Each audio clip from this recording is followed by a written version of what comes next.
Salut à toi, j'espère que tu vas bien. Pour moi, grâce à Dieu, je suis heureux, car peu importe ce qu'il va se passer, le message sera donné par Dieu.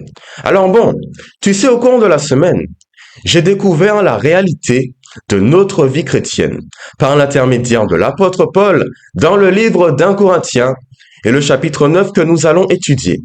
Car finalement, en tant que serviteur de l'Éternel, il nous faut avoir une bonne disposition d'esprit, une croyance qui nous permettra d'avancer dans notre cheminement avec Dieu et surtout de rester fort face à notre ennemi commun, le diable. Alors si tu es prêt et seulement si c'est le cas, nous allons découvrir ces passages. Allons-y sans plus tarder. Avant tout, qui était l'apôtre Paul? Un homme comme toi et moi qui auparavant se prénommait Saul, jusqu'au jour où il a rencontré Dieu, Christ. Et là, il a changé. Il a sacrifié même sa vie pour l'évangile.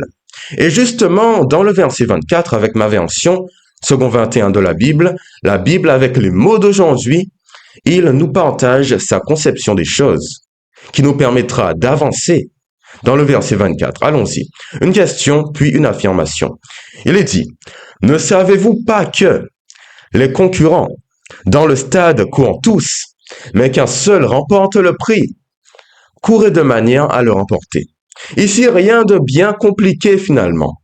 Il pose une base, quelque chose que tu dois savoir, car oui, le monde fonctionne ainsi. Tout le monde est là à faire la compétition pour différents, éléments de la vie, que ce soit le travail, l'argent, le sport. Tout le monde court. Mais est-ce que tout le monde réussit? Non. À la fin, il y en a un, peut-être deux, maximum trois, qui remportent le prix. Très peu nombreux sont qui réussissent, tous. Peu importe le domaine. Il y a des échecs, oui, énormément d'échecs et très peu de réussites. Et Paul, il avance en disant, mais attendez, vous, courez de manière à remporter le prix. Est-ce qu'un chrétien doit lutter pour des trophées, des médailles?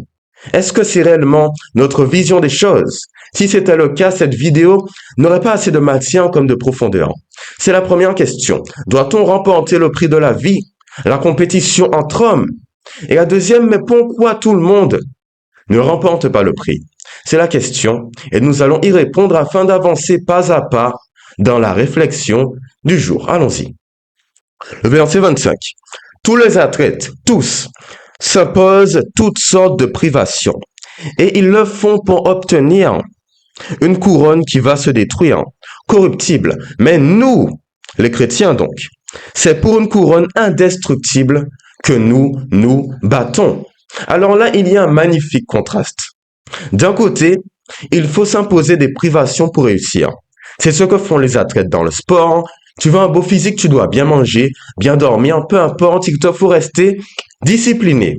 Même si souvent, pas parfois, mais souvent oui, c'est difficile. Il y a des moments de doute car la privation n'est pas simple. Pour aller d'un point A à un point B, nous devons être transformés afin d'être meilleurs et de remporter le prix si tu m'as bien suivi.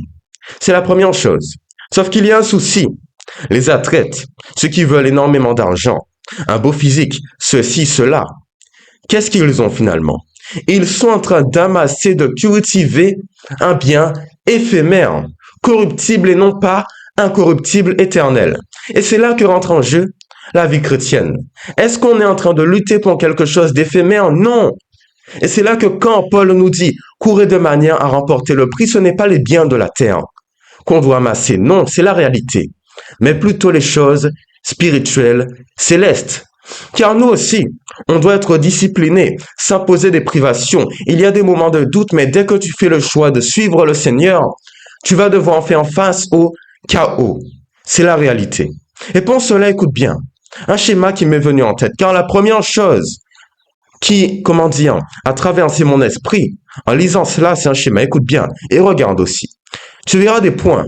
Les points gris ou noirs, je ne sais plus, pardon, c'est nous, les chrétiens. Toi, moi, on a fait le choix de suivre le chemin de la vérité. Et on vise quoi? Dieu. Les flèches vont vers le haut, vers l'éternel. Mais au fond, est-ce qu'on y arrive tous?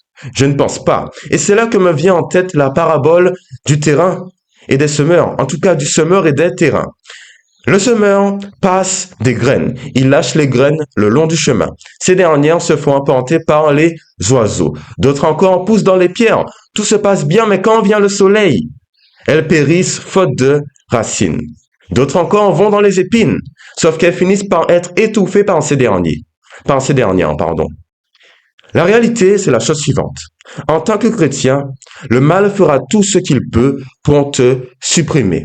Beaucoup entendent la parole, mais il est dit qu'il y a peu d'appelés, mais il y a beaucoup d'appelés, mais peu d'élus, je devrais dire. Tu comprends?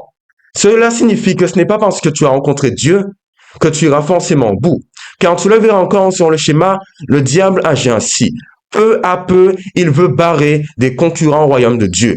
Tu n'es pas en lutte contre ton frère dans la foi, mais plutôt contre notre ennemi commun, le diable, qui nous empêche à chaque instant d'avancer dans notre vie chrétienne.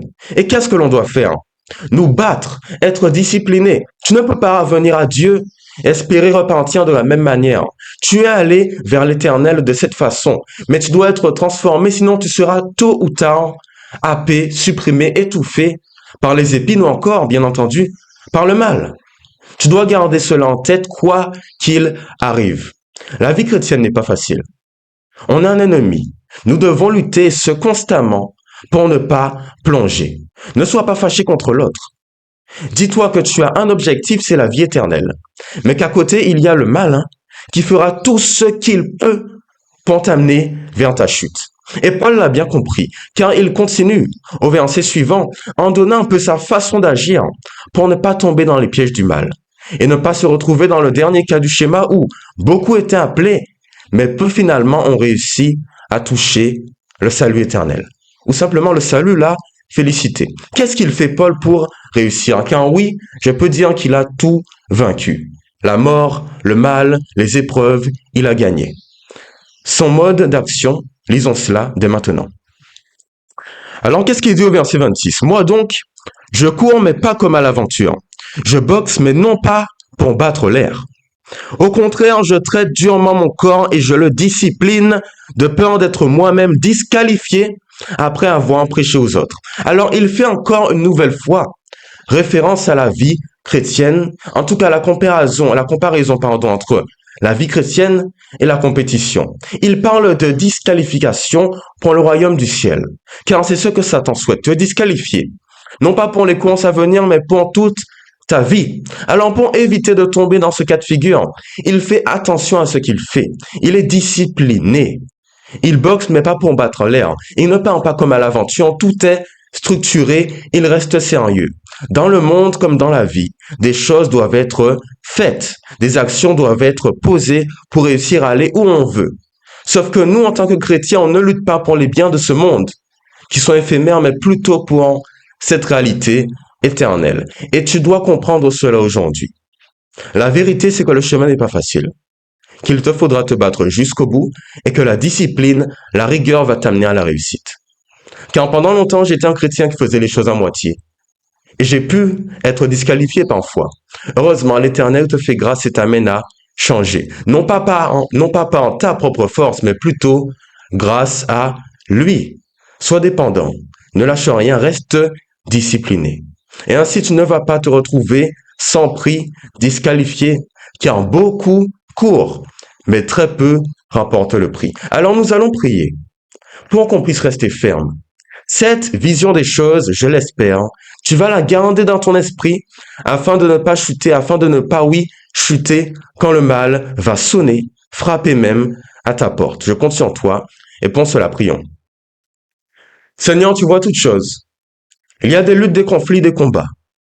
Mais 1 Corinthiens chapitre 9 nous a aidé à comprendre quelque chose, je l'espère. C'est que la vie chrétienne, ce n'est pas un jeu. On ne peut pas faire les choses à moitié avec l'Éternel, car Satan n'agit pas à moitié. Il est, obstiné dans le mal, alors nous, on devrait, quant à nous, être obstinés vers le bien. Aide-nous à faire le bon choix, à nous battre comme Paul, à nous rappeler que la vie chrétienne, c'est un combat, qu'on a nos compagnons, qu'on doit les soutenir, non pas lutter contre eux, que ce n'est pas comme dans le monde où l'autre est notre ennemi, l'autre est notre adversaire, notre concurrent. Non, on a un concurrent et c'est le diable. Et un objectif, ta parole, la vérité, la sainteté éternelle. Alors aide-nous à croire en cette dernière, à avancer par ta grâce. Je souhaite que tout le monde y arrive. Sur 328 abonnés, que tout le monde puisse connaître ta parole et l'accepter dans sa vie. Même si ce ne sera pas forcément le cas, malgré mon souhait, je souhaite qu'un maximum soit sauvé par ta grâce et si tu le peux, car oui, c'est possible que tous le soient. Alors je t'ai prié, nous t'avons prié au nom de Jésus et pour ta gloire. Amen. Amen. Alors j'espère que cette vidéo t'a plu. Si c'est le cas, tu pourrais t'abonner, l'aimer, la commenter. La commenter pourquoi des points ont été incompris selon toi, pas forcément bien exposés. Tu as encore un sujet de vidéo en tête. La parole de Dieu va nous aider. On va interagir pas à pas dans les commentaires et les contenus à venir, si tu le souhaites, seront meilleurs. Alors bon, j'espère que cette vidéo t'a plu, je te l'ai dit. Sinon, passe une bonne journée. Soirée après-midi, prochaine vidéo dans quelques jours. Rien n'a été simple aujourd'hui, mais je suis là avec toi. Merci Seigneur pour cela. Alors au revoir, bye bye, bye bye. Voilà.